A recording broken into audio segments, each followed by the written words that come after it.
اس وقت اتحادی جماعت ہے اس کی ممبر نے عمران خان صاحب کو ایک جواب دیا جب قومی سلامتی کمیٹی کا پارلیمنٹ کی قومی سلامتی کمیٹی کا اجلاس ختم ہوا تو صحافی نے اس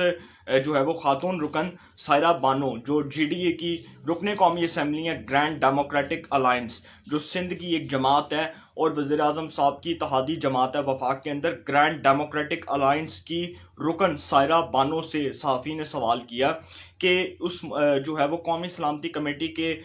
متعلق جو ہے وہ کیا امور زیر بحث آئے اور اس میں کیا جو ہیں وہ باتیں ڈسکس ہوئیں، ملکی سیکیورٹی سے متعلق جو ہے وہ کیا بریفنگ دی گئی، اس حوالے سے ہمیں تھوڑا سا آگاہ کریں۔ تو انہوں نے جی ایک باہر نکلتے ہوئے جب وہ پارلیمنٹ کی قومی سلامتی کمیٹی کے اجلاس سے باہر آ رہی تھی تو انہوں نے ایک بڑی جو ہے وہ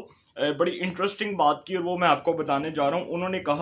انہوں نے سوال کا جواب دیتے ہوئے کہا کہ رات کو جو ہے وہ دروازے بند کر کے سوئیں، ڈینگی بہت پھیل رہا ہے، اس کے حوالے سے اقدامات کریں اور گیس کے استعمال میں کفایت شرعی کریں۔ مطلب ان کا کہنے کا یہ تھا کہ انہوں نے عمران خان صاحب کی حکومت کو طنزیہ تنقید کا نشانہ بناتے ہوئے کہا کہ یہ جو اجلاس ہے بہت پھیکا تھا، بہت بیکار تھا، بہت فضول تھا، اور انہوں نے جو اس کا جواب دیا ہے وہ ہوتا ہے نا، وہ کہتے ہیں کہ سوال گندم جواب چنا، تو انہوں نے سوال گندم تھا اور جواب چنا دیا، اور انہوں نے ایک بار پھر عمران خان صاحب کی حکومت کے خلاف ایک نیا محاذ کھڑا کر دیا۔ گرینڈ ڈیموکریٹک الائنس کی رکن سائرہ بانو صاحبہ نے جو جواب دیا ہے کہ رات کو جو ہے وہ کمرے کے دروازے جو ہے وہ بند کر کے سوئیں، اس کے بعد جی ڈینگی بہت زیادہ پھیل رہا ہے، گیس کے استعمال میں کفایت شرعی کریں۔ مطلب ان کا جو کہنے کا تھا وہ آپ سب کو معلوم ہے کہ انہوں نے کس جانب اشارہ کیا، اور طنزیہ انہوں نے حکومت کو حتف تنقید کا نشانہ بنایا۔ اس کے بعد جی نواز شریف صاحب جو ہیں وہ ایک ایسی جگہ پر کھڑے ہو چکے ہیں کہ انہوں نے اس جگہ پر کچھ شخصیات کو اور ایک ادارے کو امتحان میں ڈال دیا ہے۔ اور نواز شریف صاحب سے جو لندن میں ملاقات ہوئی تھی کچھ دن پہلے، جو ہمارے ایک ادارے کے کچھ بنیادی آپ کہہ سکتے ہیں کہ کچھ ایسے لوگ جو ہمیشہ جو ہے وہ بڑا ایک افیکٹو رول بھی پلے کرتے ہیں پاکستان میں حکومتیں بنانے اور گرانے کا، تو ان کی جو کچھ شخصیات سے ملاقات ہوئی ہے نواز شریف صاحب سے لندن کے اندر، کچھ شخصیات نے جی نواز شریف صاحب کو اب اس بات پر قائل کیا کہ جی آپ کی نااہلی بھی ختم ہو جائے گی، آپ کی ضمانت بھی ہو جائے گی، آپ کے کیسز کو بھی ختم کر دیا جائے گا، آپ کے کیسز کے اندر ایک نیا موڑ آئے گا اور اس کے حوالے سے آپ کو عدالتی ریلیف بھی ملے گا، آپ ہمارے ساتھ جو ہے وہ بیٹھیں، آپ ہمارے ساتھ مذاکرات کریں، آپ ہمارے ساتھ بیٹھ کر ایک کنسنسس ڈیولپ کریں کہ اس گورنمنٹ کو نہیں چلنے دینا۔ اور اب وہ جو ٹیشو پیپر ہوتا ہے نا، جب آپ نے دیکھا ہوگا کہ جب آپ ٹیشو پیپر استعمال کرتے ہیں تو اس کو استعمال کر کے آپ پھینک دیتے ہیں، تو پاکستان کی سیاست بھی ایک ایسے موڑ پر کھڑی ہوئی ہے، جب مشکل حالات آتے ہیں تو ایک ٹیشو پیپر کی طرح پکڑا جاتا ہے وزیر اعظم کو اور باہر پھینک دیا جاتا ہے۔ تو اب اسی طرح کے جو حالات ہیں وہ ایک بار پھر پیدا ہو رہے ہیں۔ وزیر اعظم عمران خان صاحب کے متبادل کی تلاش، آلٹرنیٹو کی تلاش جاری ہے، اور اس حوالے سے وزیر اعظم عمران خان صاحب کے حوالے سے نواز شریف صاحب سے جو ملاقات ہوئی ہے کچھ شخصیات کی، ایک ادارے کی جو بڑی اہم شخصیات ہیں ان کی ملاقات ہوئی ہے، اور انہوں نے عمران خان صاحب کے حوالے سے کہا ہے کہ اب ہم چاہتے ہیں کہ ایک جو ہے مائنس کر کے ایک ایسا فارمولا تشکیل دیا جائے جس کی بنیاد کے اوپر ایک ایسا نیوٹرل شخص اس وزارت عظمیٰ کی کرسی کے اوپر، اس وزارت عظمیٰ کے منصب کے اوپر فائز کر دیا جائے، جو شخص ہمارا بھی تابع دار ہو اور جو اپوزیشن کے ساتھ بھی اچھے معاملات لے کر چلے۔ تو نواز شریف صاحب نے کہا کہ جی اب آپ کے ساتھ کوئی مذاکرات نہیں ہوں گے، اب آپ کے ساتھ کوئی بات نہیں ہوگی، اب آپ کے ساتھ کسی درمیانی راستے کے تحت جو ہے وہ کوئی بات چیت کا مرحلہ اس کا آغاز نہیں ہوگا۔ نواز شریف صاحب نے کہا آپ لے کر آئے، آپ ان کو خود ہی بھگتیں، آپ لے کر آئے، آپ ان کے ساتھ خود ہی نپٹیں، آپ لے کر آئے، آپ اس حوالے سے قوم سے معافی مانگیں کہ آپ نے قوم کے ووٹ کی عزت کو مجروح کیا، آپ نے قوم کے ووٹ کی عزت کی جو ہے وہ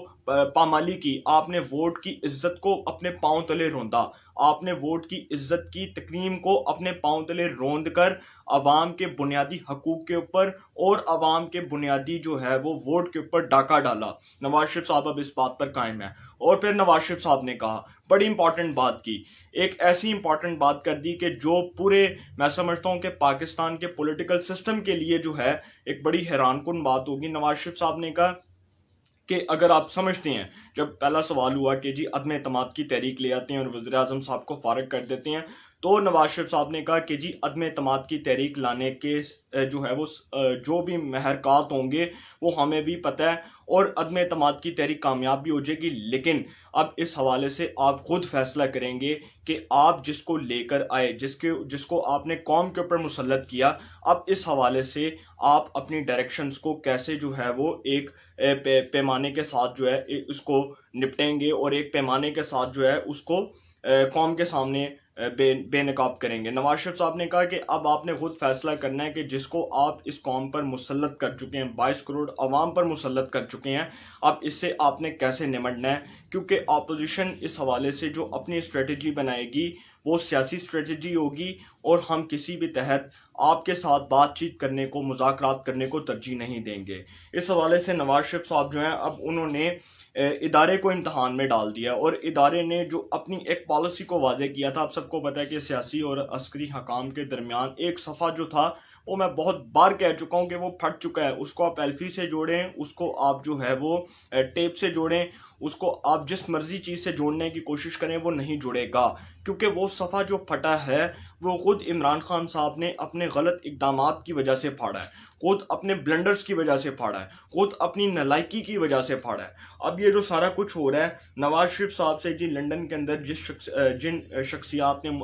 ملاقات کرنے کی کوشش کی، اب وہ شخصیات جو ہیں وہ بھی گھٹنے ٹیکنے پر مجبور ہو چکی ہیں، اور اب وہ کہتی ہیں کہ جی کسی طرح نواز شریف صاحب کے ساتھ جو ہے ملاقات کر کے کوئی درمیانی راستہ نکالا جائے۔ اپوزیشن کا